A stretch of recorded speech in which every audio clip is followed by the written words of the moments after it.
வணக்கம் நேச நெஞ்சங்களே.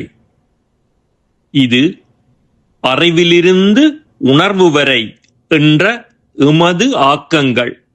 ஒவ்வொரு அறிவு நிலைகளுக்கும் ஏற்ப பிரம்மம் தன்னை விரித்து முன்னகர்த்திச் செல்கிறது என்பதே அடியேன் கண்ட அனுபவ உண்மையாகும். எப்பொருள் யார் யார் வாய் கேட்பினும் அப்பொருள் மெய்ப்பொருள் காண்பது அறிவு.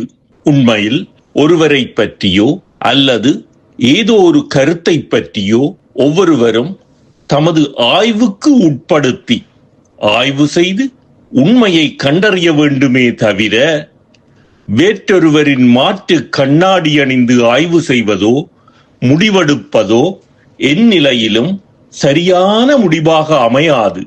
அது தவறான முடிவுகளையும் இழப்புகளையுமே எமக்கு விட்டுச் செல்லும். சமூகத்தில் இருந்த பழைய மூட கொள்கைகளை எதிர்த்தே ஒவ்வொரு அறிஞர்களும் ஞானிகளும் முன்வந்திருக்கிறார்கள் என்பது வரலாறு. அது வெறும் இயேசு, புத்தர், விவேகானந்தராகட்டும் அல்லது மார்ட்டின் லூதர் கிங் ஆகட்டும் அல்லது அந்நாட்களில் இருந்த கிரேக்க அறிஞர்களாகட்டும், யாருமே விதிவிலக்கல்ல. அடியேனின் கடந்த காலத்தில் இருந்தே அடியேனும் சமூகத்தில் இருந்த பிழையான கருத்துக்களை எதிர்த்தே வந்திருக்கிறேன் என்பது எனது கடந்த கால எழுத்துக்களை புரட்டி பார்க்கும் வாய்ப்பை அளித்த நண்பரின் கருணையால் புரிந்து கொண்டேன். உண்மைகளை எக்காலத்திலும் எவராலுமே ஒளித்தோ மறைத்தோ வைக்க முடியாது என்பதை வரலாறு புடம்போட்டி காட்டிவிடும். எமக்கு ஏற்படுகின்ற அனைத்து பிரச்சனைகளுக்கும் துக்கங்களுக்கும் ஒரே தீர்வு ஆன்மீகமே. அனைத்தையும் வரைமுறையற்று நேசிப்பதே நாம் செய்யும் எமக்கு முன்னிருக்கும் வரலாற்று கடமையாகும். அன்பே சிவம். கடந்த காலத்தில் அடியேனின் அனுபவத்தில் எவ்வாறு பிரம்மம் தன்னை ஒவ்வொரு காலகட்டத்திற்கும் மேற்ப விரித்து சென்றிருக்கிறது என்ற அதனது கருணையை எண்ணி பார்த்து ஆனந்திக்கும் போது அவ்வனுபவத்தில் ஆனந்தத்தில் உங்களையும் இணைத்துக் கொள்வதே எனது நோக்கமாகும். கடந்த காலத்தில் அடியேனுக்கு ஏற்பட்ட துன்பங்கள் எல்லாம் துன்பமே அல்ல, கஷ்டப்படுகிறவர்கள் பாக்கியவான்கள் என்கிறார் இயேசுபிரான். பாரத யுத்தம் முடிவடைந்து ஒவ்வொருவராக விடைபெறும் போது குந்தி கண்ணனிடம் கேட்கிறாள், கிருஷ்ணா, எனக்கு மேலும் துன்பத்தை கொடு என்று. எல்லாம் அறிந்த கிருஷ்ணன், ஈனத்தை எவ்வாறு கூறுகிறீர்கள் என்று கேட்கும் போது, துன்பத்தில் தான் நீ என்னுடன் இருப்பாய் என்று கூறுகிறாள்.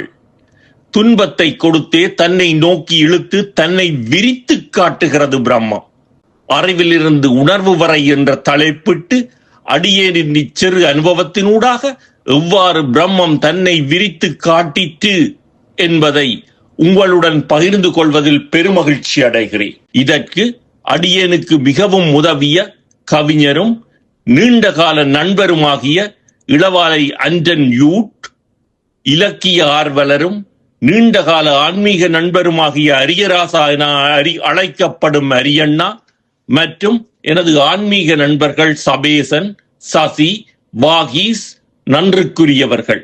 மேலும் எமது குருவின் மதிப்பிற்கும் அன்பிற்கும் உரிய எம் அனைவராலும் சரஸ்வதி அன்னையாகவே நோக்கப்படும் எழுத்தாளரும் கவிஞருமாகிய விஜயா அம்மா அவர்களுக்கு எமது பிரத்யேக நன்றிகள். என்னை பரிணாமத்தில் முன்னகர்த்திய அனைவருக்கும் நன்றி. அன்புடனும் நன்றியுடனும் சங்கர். நன்றி, வணக்கம்.